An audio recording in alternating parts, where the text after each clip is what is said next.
Zero tillage machine, seed cum fertilizer, zero till seed cum fertilizer drill, ठीक है।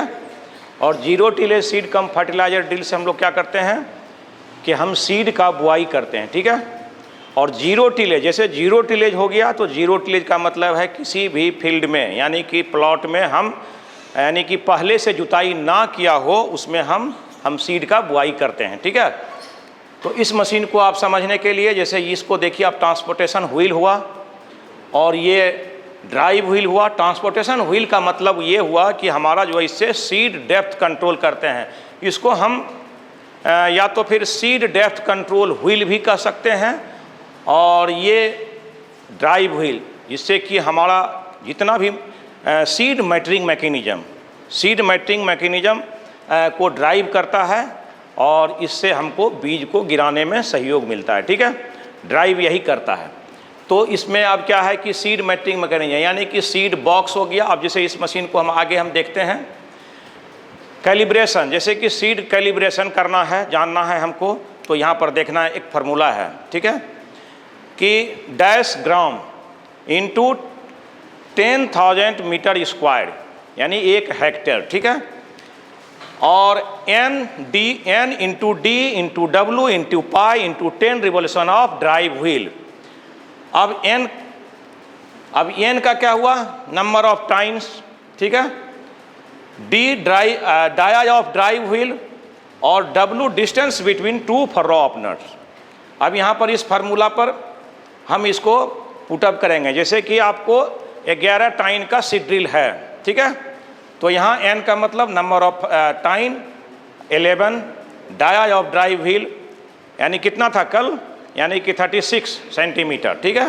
तो यहाँ 36 और w distance between two furrow opener. तो यहाँ पर ध्यान देना है कि जिस टाइप से, इस टाइप से अगर हमारा सोभेल लगा हुआ है इस टाइप से, तो आपको एक जो है सोभेल पीछे इस टाइप से लगा हुआ है, ठीक है।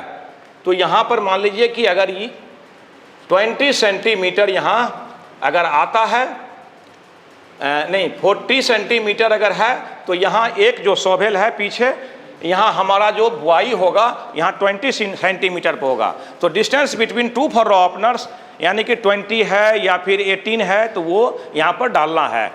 अब आप भी जानते हैं कि ड्राइव व्हील एक गोल है, इसको हम अगर ज़मीन पर चलाते हैं तो ज़मीन पर चलाने के लिए इसका डाया लिया हुआ है, तो सरकमफेरेंस के लिए इसको पाई का वैल्यू देना जरूरी है, ठीक है। तो पाई का वैल्यू अगर यहाँ पर हम देते हैं तो यहाँ पर 3.14 और 10 रिवोल्यूशन ऑफ ड्राइव व्हील, कम से कम इसका 10 रिवोल्यूशन लेना जरूरी है। आप जो है 15 भी ले सकते हैं, 20 भी ले सकते हैं, ठीक है, समझ गए बात को। तो इसमें क्या हुआ कि 10 रिवोल्यूशन हम यहाँ पर लिए हुए हैं। 10 रिवोल्यूशन लेने के बाद हमारा जो यहाँ पर जो 11 सीड ट्यूब में जो आप बीज कलेक्ट किए हैं उसको पॉलीथीन में, वहाँ पर हम इसको यहाँ पर लिखेंगे, ठीक है। अगर हमको यहाँ पर आंसर अगर मांग रहा है कि केजी प्रति हेक्टेयर, तो हेक्टेयर में 10,000 स्क्वायर मीटर है और यहाँ पर ग्राम, तो ग्राम को क्या करेंगे, केजी में बदलने के लिए यहाँ पर फार्मूला डालेंगे या फिर केजी में डाटा लिखेंगे। और यहाँ पर मीटर स्क्वायर में हमको डाटा चाहिए, तो हमारा क्या है कि डी को अगर सेंटीमीटर में लिए हैं या डब्लू को भी सेंटीमीटर में लिए हैं, तो इसको भी हम मीटर में कन्वर्ट करने का फार्मूला लगा देंगे या फिर यहाँ पर मीटर में डाटा लिखेंगे। आपका आंसर जो है किलो प्रति हेक्टेयर में आ जाएगा, ठीक है। तो ये आपका कैलिब्रेशन हुआ, जिसे कि आप कैलिब्रेशन कर लिए हैं, ठीक है। अब डिफरेंट टाइप्स का जो होता है मैटरिंग मैकेनिज्म होता है। जैसे यहाँ पर फ्लूटेड रोलर दिख रहा है, ठीक है, cup feed type, double run type का, इंक्लाइन प्लेट, ये डिफरेंट टाइप्स का जो है फ्लूटेड रोलर है। जैसे प्लांटर में हम क्या लगाते हैं, इंक्लाइन प्लेट लगाते हैं, फीड कप लगाते हैं, ये प्लांटर में होता है। तो प्लांटर सीड ड्रिल में क्या है कि प्लांटर में सीड टू सीड मेंटेन करते हैं और रो टू रो मेंटेन करते हैं, प्लांट टू प्लांट मेंटेन किए और रो टू रो मेंटेन किए, ठीक है। तो इसको हम वैसे बीज को हमको प्लांटर से बोना, जैसे मेज हो गया, पीजीएनपी हो गया, फिर मस्टर्ड हो गया, इस टाइप के क्या होता है कि यहाँ पर जो हमारा इंक्लाइन प्लेट है, इंक्लाइन प्लेट में क्या होता है कि इस टाइप का हमारा एक साइज बना हुआ रहता है, छोटे सीड के लिए, बड़ा सीड के लिए, इस टाइप से। और ये क्या होता है कि यहाँ पर एक नट बोल्ट पर ये चलता है और यहाँ पर सीड ट्यूब में जो गिरे हुए बीज इधर से सीड ट्यूब में गिर करके हमारा प्लांट टू प्लांट मेंटेन कराता है, ठीक है। लेकिन फ्लूटेड रोलर में क्या होता है, कि हमारा क्या करेगा फ्लूटेड रोलर में, कि हमारा धारा प्रवाही जो है, मानिए कि एक कंटिन्यूस बीज जो है हमारा लाइन यानी कि रो टू रो मेंटेन करेगा सिर्फ बस, ठीक है। तो वैसे सीड को हम क्या करेंगे कि हम फ्लूटेड रोलर से हम बुआई करेंगे, ठीक है। सीड डिलीवरी ट्यूब देख रहे हैं यहाँ पर, सीड ओपनिंग पोजीशन, यहाँ से हम सीड को, यहाँ पर नंबर दिया हुआ है 1 2 3 4 5, तो ये सीड ओपनिंग पोजीशन है, किस पोजीशन पर कितना किलो बीज प्रति हेक्टेयर गिर रहा है, ठीक है। और ये फर्टिलाइजर ओपनिंग पोजीशन है यहाँ पर कि 2 नंबर पर कितना फर्टिलाइजर केजी में गिर रहा है, 3 नंबर पर कितना गिर रहा है, 4 पर कितना गिर रहा है, इस टाइप से हम यहाँ मेंटेन कराएंगे, ठीक है। अब फर्टिलाइजर में जो मेट्रिक मैकेनिज्म यूज होता है स्लाइड ओरिफिस, ठीक है। स्लाइड ओरिफिस हम दिखा चुके हैं आपको मशीन पर कि स्लाइड का मतलब होता है नीचे से एक जो है स्लाइड करता है वहाँ पर, और ऊपर से जो छेद है, और ओरिफिस यानी कि उसके ऊपर जो पिनियन हम आपको दिखाए हैं उस टाइप का इसमें स्लाइड ओरिफिस का प्रयोग होता है। या कहीं कहीं फ्लूटेड रोलर को ही प्रयोग, यानी फ्लूटेड रोलर था ना सीड में, उसी को फर्टिलाइजर पर भी प्रयोग में लाता है कि फ्लूटेड रोलर जिसमें बीज गिराते हैं उसे फर्टिलाइजर भी गिराते हैं, ठीक है। स्लाइड ओरिफिस यहाँ पर देख लीजिए, ठीक है। ये जो प्लास्टिक है ये ऑगर है, बीज का सीड को यहाँ पर लाना, ठीक है, इधर के सीड को भी यहाँ पर लाना, और इसके नीचे एक छेद है जिससे फर्टिलाइजर गिरेगा, वहाँ पर चौक ना हो जाए इसलिए हमारा ये पिनियन चलता रहेगा, ठीक है।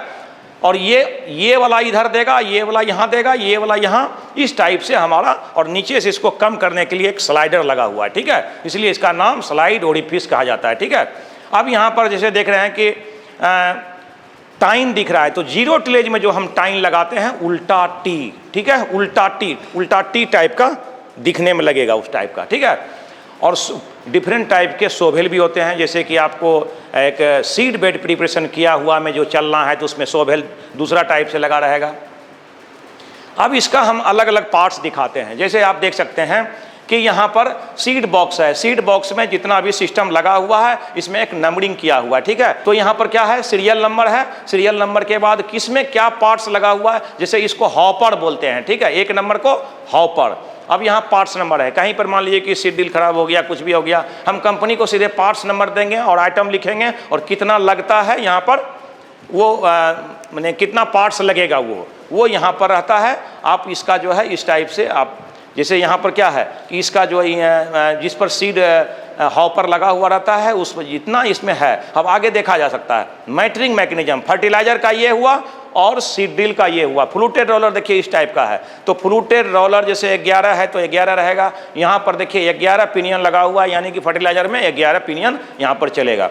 तो इसमें क्या है कि मैट्रिंग मैकेनिज्म दिखा रहा है, सिर्फ हॉपर का बात यहाँ पर भी किया होगा, 1 नंबर में जैसे हॉपर दिख रहा है, ठीक है, मैट्रिंग मैकेनिज्म। अब आते हैं कि मैट्रिंग मैकेनिज्म को हम ठीक कैसे करेंगे, या मैट्रिंग मैकेनिज्म कभी कभी होता है क्या कि खराब हो गया इसको फेंक दिया कोई, लेकिन यहाँ पर क्या है कि जितना मैट्रिंग मैकेनिज्म का उधर जो पार्ट्स दिख रहा था यहाँ पर जैसे रेड वाला है, तो 1 में क्या है, रील, सीड शाफ्ट का ये रील है, ठीक है। यही रील में जो है फ्री प्ले आने के बाद आपको क्या होता है कि जैसे 1 नंबर पर दिए, कोई फिर बैक कर लिए, फिर जब 1 पर दीजिएगा तो पता चला 1 पर गया नहीं, लेकिन आपका लीवर 1 पर चला गया और आपका जो है ओपनिंग पोजीशन 1 पर खुला नहीं। तो इस रील को हम जब बदल देंगे तो हमारा पोजीशन सही रहेगा, ठीक है। फर्टिलाइजर शाफ्ट यहाँ पर देख सकते हैं कि अगर जैसे यहाँ पर एक ही जैसा है, यानी यहाँ एक सेट पर हम बता रहे हैं, ठीक ना, 1 2 3 4 5 6, इसका देख लीजिए सारा पार्ट्स लिखा हुआ है, बूस कहाँ है, गियर कहाँ है, इसको गियर बोला जाता है, ठीक है। और हम लोग पिनियन भी कहते हैं, इसका नाम एक गियर भी है, जिसमें गियर का दांत बना हुआ है, ठीक है। फ्लूटेड रोलर शाफ्ट, अब यहाँ पर देखा जाए फ्लूटेड रोलर जो है इसमें अगर कभी कभी मान लीजिए कि ये पीला वाला खराब हो गया, पीला वाला क्या है 3 में, तो 3 में क्या है, रिंग है, ठीक है। ये फर्टिलाइजर से या फिर किसी चीज़ से ये खराब हो जाने के बाद क्या करता है कि सारे लोग इसको रिप्लेस कर देता है, लेकिन इसको हम रिपेयर कर सकते हैं। ये हमारा 3 नंबर का पार्ट्स आ जाता है, अगर ये स्क्रू भी खराब हो गया तो 5 में क्या है, हेक्स बोल्ट, ठीक है ना। तो ये बोल्ट मंगाने के बाद ये और ये रिंग अगर मान लीजिए कि बदल देते हैं तो फ्लूटेड जल्दी खराब होता नहीं है। इसको यहाँ पर लगाया, ये भी इसी का पार्ट्स है, और उसके बाद ये लग करके ये हमारा रिपेयर हो गया। अगर ये नहीं है तो ये बेकार हो गया, ठीक है। तो ये क्या करते हैं कि अलग अलग मिलता है, इसको अलग अलग करके हम रिपेयर कर सकते हैं। तो ये फ्लूटेड रोलर देख लिए कैसा है, इसी को कहता है फ्लूट, ठीक है। ये सिस्टम यहाँ लगा हुआ है और कुछ प्लेन है। प्लेन का मतलब क्या है कि अगर ये पूरा का पूरा यहाँ पर पूरा अंदर चला जाएगा, इसका मतलब सीड ज़्यादा गिरेगा। अगर ये प्लेन वाला आधा प्लेन में है आधा ये है, इसका मतलब वो आधा गिर रहा है, ठीक है। बॉटम लेवल, अगर कोई सीड ड्रिल में बॉटम लेवल देखे थे तो बॉटम लेवल में हमारा यहाँ पर एक फ्रेम लगा हुआ है। फ्रेम में क्या होता है, ट्रांसपोर्टेशन व्हील दिख रहा है, उसके बाद हमारा ये ड्राइव व्हील दिख रहा है। ड्राइव व्हील का यानी कि यहाँ पर देख लिए टाइन दिख रहा है, ये टाइन है। ये हमारा क्या होता है कि एक प्लेटफॉर्म है जहाँ पर कि किसान इस पीछे बैठ करके कोई आदमी हमारा क्या है कि 11 लाइन में हमारा देखता जाएगा कि कहीं मिट्टी तो नहीं फंस गया, नहीं तो क्या होगा हमको 5-10 मिनट के बाद पता चलेगा। पता चला कि हमारा 1/4 फील्ड में बुआई हो गया, लेकिन मेरा बीज जो है पाइप जाम होने के चलते नहीं गिर पाया। तो यहाँ एक आदमी बैठ करके पीछे मॉनिटर करेगा, ठीक है। ये क्या हुआ, टूल बॉक्स है, ठीक है, इस पर सारा असेंबल होता है। अब यहाँ पर ड्राइव व्हील का साफ्ट है जो कि ड्राइव व्हील के इधर चलाता है ना चेन को, इसमें अगर कोई गड़बड़ी आ गया तो ये पार्ट्स हम यहाँ से मंगा सकते हैं, ठीक है। अब कहता है लिफ्ट काइट 1, यहाँ पर ये समझना है काइट 1 क्या है। अगर कोई मशीन नॉर्मल है 30 HP से चलने वाला 9 टाइन का, अगर यहाँ पर हम 11 टाइन देते हैं, 13 टाइन देते हैं, 15 टाइन का आ गया जो बड़ा है, जो रोड पर एकदम नहीं चलेगा, तब क्या होगा, इस सब सिस्टम जो है 3 लिंक पॉइंट है, ठीक है। तो इसको कहता है लिफ्ट कैटेगरी 1। यहाँ पर कैटन कैटेगरी 1 हो गया, 2 हो गया, 3 हो गया। इसका क्या हुआ, प्लेट बढ़ते जाएगा, यानी वो हैवी ट्रैक्टर में चलेगा, मशीन भी हैवी है तो ये कैटेगरी यहाँ पर बदल देगा, ठीक है। कैटेगरी आप समझ गए, जहाँ पर होगा लिफ्ट कैटेगरी 1, 2, 3, तो आप समझ जाइए कि जैसे कैटेगरी बढ़ता जा रहा है मशीन हैवी होते जा रहा है, ठीक है। ड्राइव व्हील असेंबली, ठीक है, इसको कहेगा ड्राइव व्हील असेंबली। अब इसमें ड्राइव व्हील में कहीं गड़बड़ी आएगा, इसका सारा पार्ट्स बना हुआ है, तो यहाँ पर से ड्राइव व्हील का बेडिंग होगा, शाफ्ट होगा, और सारा सिस्टम यहाँ पर लिखा हुआ है, ठीक है। डेप्थ कंट्रोल, ठीक है, व्हील, इसको कहेंगे डेप्थ कंट्रोल व्हील। इसका कुछ भी अगर गड़बड़ी होता है तो इसमें देखिए कि आप मान लीजिए कि 2 नंबर, तो 2 नंबर क्या कहता है, टी टूट कंप्लीट, ठीक है। तो इस टाइप का हम यहाँ से पार्ट्स का नाम जानेंगे, ठीक है। टाइन, आप देखिए टाइन होता क्या है कि अगर हम बहुत अभी जाइएगा, जैसे अभी हम 0 टिलेज से ग्रीन ग्राम लगा रहे हैं, तो खेत तो जरूर है सबका सूखा रहेगा, कुछ 30% कम से कम मॉइस्चर होना चाहिए 0 टिलेज के लिए। अगर हमारा मॉइस्चर कम हो जाता है, 10% हो जाता है, तो क्या होगा, हमारा यहाँ टाइट मिट्टी होने के चलते इस पर घर्षण आएगा। देखिए एक हार्ड प्लेट लगा हुआ है, आगे है ना लगा हुआ हार्ड प्लेट, अगर ये घिस जाता है तो यू टाइप का हो जाएगा, यू, तो हमारा क्या होगा कि ट्रैक्टर पर लोड हमारा अधिक आने लगेगा। तो ये आप देखिए उल्टा टी टाइप से दिख रहा है ना, उल्टा टी टाइप से दिख रहा है, तो इसी को कहते हैं उल्टा टी। इसको कहेंगे बूट, देखिए 3 है ना, 3 क्या है, बूट, 0 टिलेज टाइन, 0 टिलेज टाइन का ये बूट है, ठीक है। बूट में हमको सीड, एक पीछे वाला जो है ये सीड डिलीवरी ट्यूब इसमें आएगा, आगे में फर्टिलाइजर डिलीवरी ट्यूब आएगा, ठीक है। और यहाँ से अगर ये हमारा क्या होता है, फर्टिलाइजर सीड जाने के चलते ये पाइप है, ये सरने का ज़्यादा ये रहता है, यहाँ से 2 नट बोल्ट को खोले, अगर ये हमारा टाइन का जो है इसका क्या नाम है, दो ब्लेड है, ठीक है, ब्लेड बदलना है, ब्लेड को बदल दिए, बूट बदल दिए, यहाँ नट बोल्ट से टाइट कर दिए, हमारा मशीन ठीक हो गया, ठीक है। अब chain tight assembly, chain tight assembly में क्या होता है कि हमारा इस स्प्रोकेट कहलाता है। स्प्रोकेट यहाँ पर अगर घिस गया, कभी देखते हैं ना मोटरसाइकिल में चेन और स्प्रोकेट दोनों साथ, अगर आपका चेन बार बार जो उतर जा रहा है, बार बार जो है क्या स्लिप कर रहा है, तो आपको या ऐसे नहीं होगा कि आप स्प्रोकेट बदल दीजिएगा, चेन और स्प्रोकेट दोनों साथ बदली होगा, मोटरसाइकिल हो या फिर यहाँ हो, चेन स्प्रोकेट अपना जगह बना लेता है। अगर यहाँ पर चेन को नया कर लीजिएगा, स्प्रोकेट जो है पुराना रहेगा, तो आप समझ लीजिए कि नहीं चलेगा, ठीक है। तो चेन और स्प्रोकेट दोनों एक साथ चेंज होगा, ठीक है। ये क्या हो गया कि चेन स्प्रोकेट का कवर हो गया, ठीक है। अब हमारा जो हार्वेस्टर, जैसे रीपर कहते हैं या हार्वेस्टर, अगर हम किसी भी फसल को काट करके गिरा दिए तो इसको क्या कहेंगे, हार्वेस्टिंग कहते हैं ना, हार्वेस्टिंग।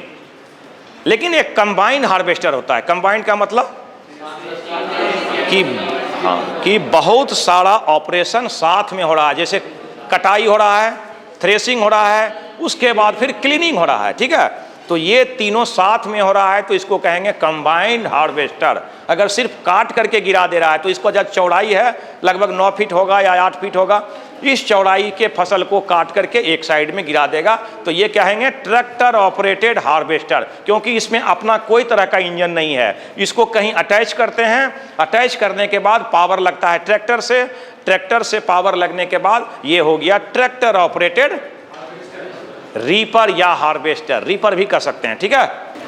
अब जीरो टिलेज और सीड ड्रिल में आप अंतर जानिए।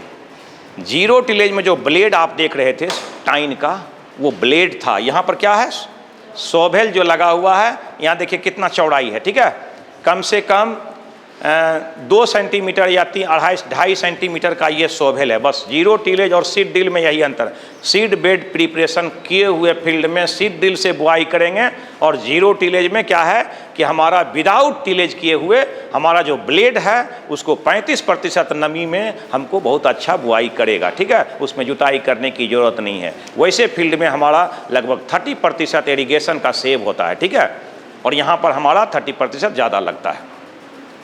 1 लीटर डीजल अगर कंज्यूम होता है तो कार्बन डाइऑक्साइड कितना पैदा होता है, बोलिए। 1 लीटर डीजल को कंज्यूम करते हैं तो उससे कितना कार्बन डाइऑक्साइड निकलता है, 2.6 किलोग्राम कार्बन डाइऑक्साइड पैदा होगा, ठीक है। तो अगर हम 30% लगभग मान लीजिए कि 30%, जैसे कि मान लीजिए किसी में 10 घंटा अगर इरिगेशन लग रहा है तो वहाँ 30, यानी कि 3 घंटा हम उसको सेव करेंगे। 3 घंटा अगर सेव कर दिए तो हमारा 3 गुना 2.6 किलोग्राम कार्बन डाइऑक्साइड हमारा सेव होगा, ठीक है। उसके बाद हमारा जल का भी सेव हो रहा है, कार्बन डाइऑक्साइड हमारा बच रहा है, इस टाइप से हमारा। उसके बाद हमारा क्या होता है, लेबर सेविंग होता है, ठीक है, और पानी का भी बचत होता है। अब ये जो थ्रेसर है इसका नाम है हड़म्बा थ्रेसर, ठीक है। लोग बोलता होगा हड़म्बा थ्रेसर, बहुत बाहर में जाइएगा हड़म्बा। हड़म्बा क्या है, हड़म्बा का मतलब लोग समझता है क्या कि बहुत ज़्यादा स्पीड से ये करता है इसलिए इसका नाम इस टाइप से पड़ा। नहीं, पंजाब में एक जगह है जिसका नाम है हड़म्बा, जैसे भागलपुर में एक जगह है जिसका नाम है सबौर, समझ गए। तो वहाँ पहले बना ये थ्रेसर, इसीलिए इसका नाम हड़म्बा थ्रेसर लगा। इसका खासियत यही है कि अगर आप जो है जब भी आप थ्रेसिंग करते हैं तो पछिया हवा जब बहेगा तो उसमें आप जानते हैं कि पूरा डंठल सूख जाता है, उसको थ्रेसिंग करने में दिक्कत नहीं होता। लेकिन पूरब से जब हवा चलेगी तो उसमें क्या होगा, नमी होगा। तो हमारा आर्द्रता होने के चलते हमारा डंठल क्या है कि जब उसको ऐसे करिएगा तो डंठल टूटेगा नहीं। तो क्या होगा, हमारा हॉलर, इसके अंदर हॉलर है, हॉलर में जाम होकर के ट्रैक्टर को बंद कर देगा। तो यहाँ क्या किया कि कटर लगा दिया गया, जैसे है ना, जैसे कुट्टी काटने वाला, जैसे कभी चैप कटर देखें ना, चैप कटर में जो गरासा लगा हुआ रहता है, यहाँ पर चैप कटर का गरासा लगा हुआ है, ठीक है। उसको क्या करता है, छोटे छोटे टुकड़े में अंदर में कटिंग कर देता है। कटिंग करने के बाद फंसने का कोई चांस नहीं रहा। तो क्या हो गया, पछिया में जिस टाइप का हम फील्ड कैपेसिटी ले रहे थे और इफिशियंसी ले रहे थे, उसी टाइप का फील्ड कैपेसिटी और इफिशियंसी हम पुड़वा में ही ले रहे हैं। बात को समझ गया कि नहीं तो क्या होगा, वहाँ पर जितना हम कर रहे थे उससे हमारा थ्रेसिंग कम हो जाएगा, ठीक है। तो ग्रासा लगने के चलते हमारा इफिशियंसी बढ़ गया। नहीं तो क्या होगा कि हमारा थ्रेसर का इफिशियंसी हमारा 80% से गिरा करके ले आएगा 60%, ठीक है। और ट्रैक्टर पर भी ज़्यादा लोड पड़ेगा और उसमें फ्यूल हमारा जलेगा।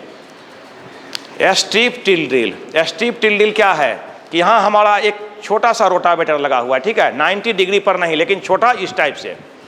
अभी हम लोग अगर 90 डिग्री का ब्लेड चला रहे हैं तो उसको रोटावेटर बोलते हैं। अगर थोड़ा सा इसको 60 डिग्री कर देते हैं तो इसको जायरोवेटर कहते हैं, ठीक है।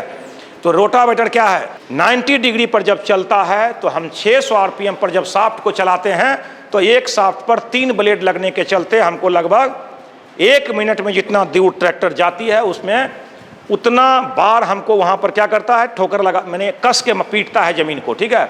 तो वहाँ पर क्या होता है, हमारा बर्म है या कोई भी बैक्टीरिया है उसका फिर ह्रास होता है, यानी कि मर जाता है। तो इस टाइप से क्या किया कि बेल्ट, यहाँ पर देखिए क्या हुआ, ब्लेड का हमको नंबर ऑफ ब्लेड हम यहाँ पर इंक्रीज कर दिए और इसका सिर्फ 90 डिग्री से हटा के थोड़ा डिग्री चेंज कर दिए, ठीक है।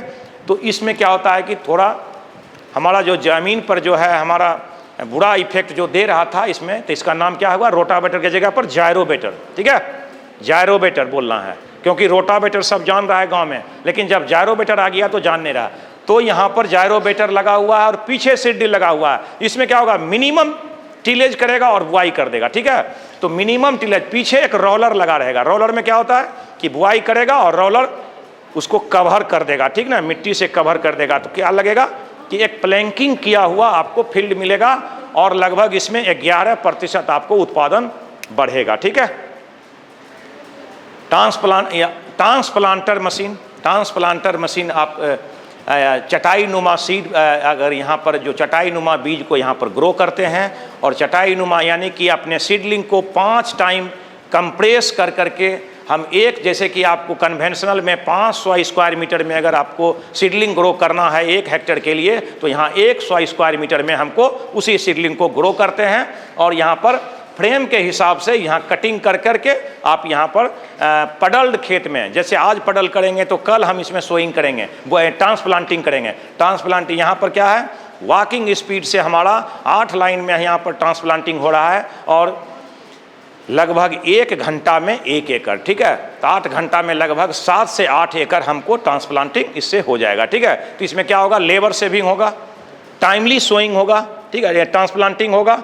तो अगर हमारा टाइमली ट्रांसप्लांटिंग, क्योंकि जब ट्रांसप्लांटिंग होता है तो एक समय में सबको लेबर चाहिए, और लेबर अगर स्कार्सिटी है तो क्या होगा कि हम अगर मशीन को लाते हैं, लेबर कम हो गया, ख़त्म नहीं हो गया, कम हो गया, तो कम जितना हुआ है उसके जगह पर हम मशीन उतारेंगे। तो यांत्रिकरण क्या कहता है, कृषि में लगने वाले लागत को यंत्र के माध्यम से कम करना और समय पर कृषि का कार्य करके ज़्यादा उत्पादन लेना। तभी हमारा क्या होता है, जैसे मान लीजिए कि 25,000 रुपया अगर मान लीजिए आमदनी आ रहा है और 10,000 रुपया हम इसको खर्च आ रहा है, तो क्या हो गया 2.5 BC रेशियो हुआ। तो BC रेशियो क्या हुआ, 1 रुपया अगर हम इस पर लगाते हैं तो यहाँ पर हमारा 2.5 रुपया मिला। 1 रुपया हम माइनस कर लिए तो 1.5 रुपया हमको शुद्ध लाभ हुआ। तो क्या हुआ, यानी लागत का 1.5 हमको वापिस आया। BC रेशियो अगर इससे डाउन होता है तो आपको खेती छोड़ना पड़ेगा, क्योंकि उसमें लॉस लगेगा। ठीक है,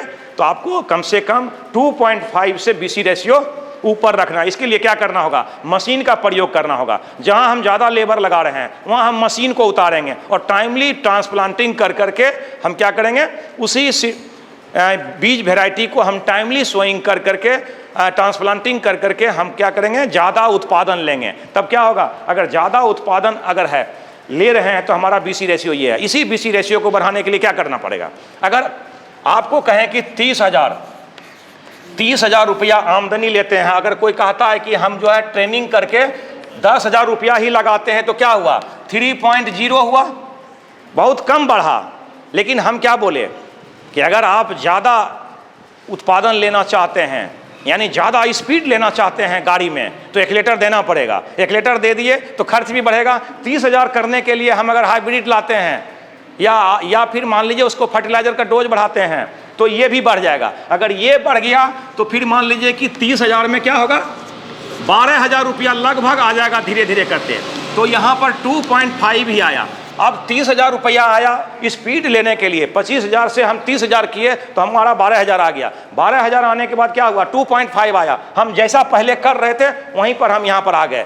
कृषि यंत्र क्या कहता है, कृषि में लगने वाले लागत को यंत्र के माध्यम से कम करिए, यानी 10,000 से 8,000 करिए और समय पर काम करके उत्पादन को बढ़ाइए। तो क्या हो गया BC रेशियो 3.75।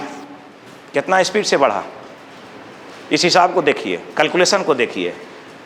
जब तक हम लागत नहीं घटाएंगे और हम समय पर काम करके उत्पादन को बढ़ाएंगे तो ये हमारा 1 रुपया लगने के बाद 2 रुपया 75 पैसा सीधे शुद्ध लाभ मिल रहा है। यहाँ हमको 1.5 रुपया मिल रहा है। तो आपको पहले भी बता दिए कि स्पीड लेने के लिए एक्सीलेटर देना पड़ेगा। ठीक है, अगर मान लीजिए कि किन्हीं को हम अगर बोलें कि आपका अगर कोई मोटरसाइकिल है या कोई गाड़ी है, 4 नंबर गियर लग चुका है, कुछ एक्सीलेटर दे दिए हैं, अब अगर आपको एक्सीलेटर देने हम ना बोलें, स्पीड बढ़ा सकते हैं? नहीं बढ़ेगा, बढ़ेगा। अब बताते हैं यहाँ पर कैसे बढ़ाएंगे स्पीड को। हम क्या करेंगे कि परंपरागत, जैसे उसको हम परंपरागत मानते हैं, 4 गियर लग चुका था उसको हम हटाएंगे, 5 नंबर गियर का गाड़ी लाएंगे, 4 नंबर लगा हुआ था, 1 गियर बचा हुआ था, सिर्फ क्लच लेकर के गियर लगा दीजिए, बस 5 मिनट का इंतजार करिए, आपका गाड़ी 30 से पर चल रहा था, यहाँ पर क्या हो जाएगा 40 से 45, यानी कि 50 से 60 का स्पीड देने लगेगा। अब यहाँ पर क्या करेंगे, हमको अगर 50 का स्पीड लेना है तो एक्सीलरेटर को कम करेंगे ना, तो हमारा क्या हुआ, तेल बच रहा है। आप समझ में आया? तो क्या हुआ, टेक्नोलॉजी पर जाएंगे, तो हमारा पुराना टेक्नोलॉजी हट गया और नया टेक्नोलॉजी आ गया। तो नया टेक्नोलॉजी क्या है, DSR, direct seeding of rice, zero tillage. इसमें क्या होता है, जीरो टिलेज में 1 हेक्टेयर में कम से कम 4,500 से 5,000 रुपया का सेविंग होगा। बात को समझ गए? जीरो टिलेज टेक्निक में अगर व्हीट लगाते हैं तो 4,500 से 5,000 रुपया का सेविंग हुआ। सेविंग तो हो गया, मान लीजिए उत्पादन भी नहीं बढ़ा, लेकिन हमारा टाइमली सोइंग होकर के अगला क्रॉप हमको समय पर आ गया ना। तो इस टाइप से आप जो है BC रेशियो को, BC रेशियो समझ गया, यानी पूरा लागत और पूरा आमदनी सीधे भाग देंगे, BC रेशियो निकलेगा। ठीक है, तो हमारा BC रेशियो कम से कम 2.5 से नीचे नहीं आना चाहिए। 2.5 क्या हुआ, लागत का 1.5, यानी जितना हम लगा रहे हैं उससे हम 1.5 गुना, तो 1 रुपया लगाए तो 1.5 रुपया पाए। अब यहाँ सब देख लिए, अगर 30,000 किए, अगर कोई ट्रेनिंग करके 10,000 ही लगाता है तो बहुत कम BC रेशियो बढ़ेगा। ठीक है, अगर यहाँ पर अगर फिर भी यहाँ अगर बढ़ जाता है तो आपको बस उतना पर ही ला देगा जितना पर आप पहले थे। लेकिन आप कृषि में लगने वाले लागत को यंत्र के माध्यम से कम करिए और समय पर कृषि का कार्य करके ज़्यादा उत्पादन लीजिए, 3.75 आपको BC रेशियो मिलेगा। ठीक है, ये है पैडी थ्रेशर। ठीक है, पैडी थ्रेशर में क्या होता है, किसी भी पैडी को हम जो है थ्रेसिंग करेंगे। ठीक है, हम क्या करेंगे कि हम फील्ड में हम कोई भी धान को हम सूखने के लिए छोड़ते हैं पैडी को, तो हम क्या करेंगे, बहुत कम समय के लिए छोड़ेंगे और सीधे थ्रेशर में डाल देंगे। जैसे आप ये कोनो बीडर है तो 2 लाइन 2 रो के बीच में हम क्या करते हैं, कोनो बीडर चलाते हैं वीडिंग करने के लिए। वीडिंग करने में क्या होता है, जो सॉइल हमारा हार्डनेस आ गया है उसको क्या करेगा, छोटा सा टिलिंग करेगा और जो भी खरपतवार है उसको इनकॉर्पोरेट कर देगा उसमें सॉइल में। ठीक है, तो ऐसे सॉइल में इनकॉर्पोरेट होने के बाद जब हमारा थोड़ा पानी सूखेगा तो हमारे जड़ में हवा का संचालन होगा, एरेशन होगा, और यहाँ पर हमारा टिलर आएगा और खरपतवार भी खत्म हो गया, दोनों काम होगा। तो कोनो बीडर को चलाने में हमारा क्या होता है कि टिलर इंक्रीज होता है और यहाँ पर खरपतवार कमी होता है। ठीक है, प्लांट प्रोटेक्शन इक्विपमेंट। ठीक है, प्लांट प्रोटेक्शन इक्विपमेंट में आप यहाँ पर देख सकते हैं कि ये है रॉकर स्प्रेयर। ठीक है, लेकिन हम लोग इसको गटोर के नाम से जानते हैं, है ना। गटोर क्या होता है, जैसे आपको कहेंगे कि कपड़ा कहाँ रखना है तो कहते हैं कि गोदरेज अलमीरा में। पता चला अनिल इंजीनियरिंग से खरीदे हैं और उसको बोलते हैं गोदरेज अलमीरा, यानी कंपनी बोलने का आदत हो गया है। कपड़ा किस चीज़ में साफ कर रहे हैं तो डिटर्जेंट पाउडर बोलना चाहिए। तो यहाँ पर क्या है, रॉकर स्प्रेयर इसका नाम है। ठीक है, हो सकता है किसी दूसरे कंपनी का हो। यहाँ पर क्या होता है, फुट स्प्रेयर, यहाँ पर पैर से इस टाइप से दबा करके इसको क्या करेंगे, इस टाइप से चलाएंगे तो रॉकर स्प्रेयर कहलाएगा। ठीक है, इसको क्या करेंगे, फुट स्प्रेयर। इसका सिलेंडर थोड़ा सा बड़ा है, लेकिन क्या होता है कि ऐसे ऐसे करने के बाद हो सकता है कि पैर में थोड़ा, अगर आप नहीं चलाते हैं बार बार तो पैर में थोड़ा सा दर्द हो सकता है 1-2 दिन के बाद। ठीक है, लेकिन आप बार बार यूज करते हैं तो ऐसा नहीं होगा। ठीक है, तो इस टाइप से आप स्प्रेइंग कर सकते हैं। अब यहाँ पर देख लीजिए कि अगर आप रीपर कम बाइंडर खरीदे हुए हैं तो यहाँ पर उसी मशीन पर यहाँ पर क्या है, स्प्रे मशीन सेट किया जाता है। इसको कहता है HTP पंप। HTP पंप लगा हुआ है। इसमें क्या होता है कि रॉल जो है समेटा हुआ है और रॉल समेटने के बाद यहाँ पर HTP पंप को 10 HP के इंजन के सहारा स्टार्ट करेंगे और इसमें एक टैंक है, उजला टैंक दिख नहीं रहा, देखिए यहाँ पर टैंक है ना, वाइट टैंक। इसमें क्या होता है कि लगभग 200 से 300-400 जैसे बड़ा टाइप का टैंक है। यहाँ पर लगभग ये 250 लीटर का टैंक लगा हुआ है। आपको इसमें पाइप, हाई प्रेशर पाइप है, आप इसको कहीं पर ले जा सकते हैं। बड़ा चक्का लगा हुआ है, आप इसमें से इसको यहाँ पर स्टार्ट करके ले जाने में भी सहयोग होगा और इसको जब स्टार्ट करेंगे HTP पंप चलेगा और इसमें हाई प्रेशर देगा। हाई प्रेशर में फॉग होना चाहिए। जैसे आप बॉडी स्प्रे का यूज करते हैं तो बहुत बॉडी स्प्रे तेज से निकलता है, कुछ बॉडी स्प्रेयर क्या होता है पंपिंग करते हैं तब निकलता है, जितना बार दबाइएगा उतना बार ही निकलेगा।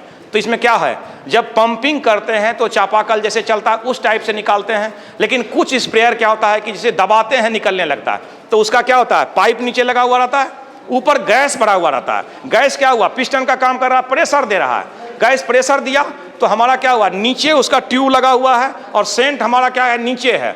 जैसे हम दबाते हैं गैस हमारा दबाव बनाता है और वहाँ से एक फॉग देता है, और फॉग इतना ड्रॉपलेट्स जो उसका है इतना कम रहता है, छोटा रहता है कि हमारे बॉडी में समा जाता है, हमारे प्लांट पर समा जाएगा। ठीक है, तो हम क्या करते हैं, वहाँ पर गैस के थ्रू हम उसको स्प्रेइंग करते हैं। अब यहाँ प्लांट प्रोटेक्शन इक्विपमेंट देखिए, प्लांट प्रोटेक्शन इक्विपमेंट में क्या है, पीठ पर जो आप दिए हुए हैं, लगाए हुए हैं, इसको कहते हैं नैपसैक स्प्रेयर। क्या कहते हैं, नैपसैक स्प्रेयर। इसमें अगर हम पूछेंगे कि कौन सा मशीन है तो आपको लिखना पड़ेगा, ठीक है, एग्जामिनेशन में। ये नैपसैक स्प्रेयर है। ये क्या होता है कि मैनुअल टाइप का, इस टाइप से हाथ में लेकर के ऐसे अगर हम चलाएंगे तो क्या हुआ, यहाँ पर एक पिस्टन लगा हुआ है, सिलेंडर पिस्टन, तो इससे हम क्या करेंगे, उसको प्रेशर देंगे, प्रेशर देने के बाद हमको स्प्रे निकलेगा। लेकिन इसी में क्या किया कि दोनों हैंड ऑपरेटर और बैटरी चालित सिस्टम लगा दिया गया। अगर मेरा बैटरी डिस्चार्ज हो जाता है काम करते करते, तो हम क्या करेंगे, हाथ से चला करके अपना काम सुचारू रूप से रखेंगे। ठीक है, तो नैपसैक स्प्रेयर में क्या होता है, हैंड ऑपरेटेड और बैटरी चालित दोनों है। ठीक है, यहाँ पर क्या है, ये डस्टर कहलाता है। ठीक है, डस्टर यानी कि हम जब पाउडर का छिड़काव करेंगे, ठीक है, पाउडर का छिड़काव अभी हमारे यहाँ बहुत चलन में कम हो गया।